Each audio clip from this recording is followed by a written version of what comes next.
ભાવનગર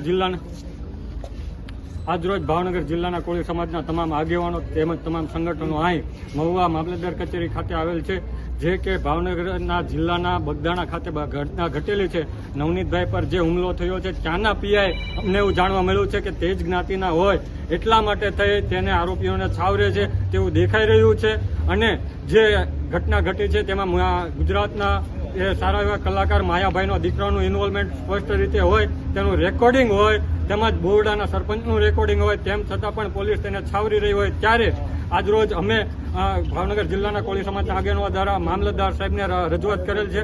અને જો આવનારા દિવસોમાં આ અનુસંધાને યોગ્ય કાર્યવાહી કરવામાં નહીં આવે તો સમગ્ર ગુજરાતમાં તમામ સંગઠનો સાથે મળી, ભાવનગર જિલ્લામાં તમામ સંગઠનો સાથે મળી આઈજી કચેરી, એસપી કચેરી, તમામ પોલીસ સ્ટેશન અને વિશેષમાં બગદાણા ખાતે અમે બધા ભેગા મળી આ અનુસંધાને આંદોલન કાર્યવાહી કરવાના છીએ. જય હિન્દ, જય ભારત.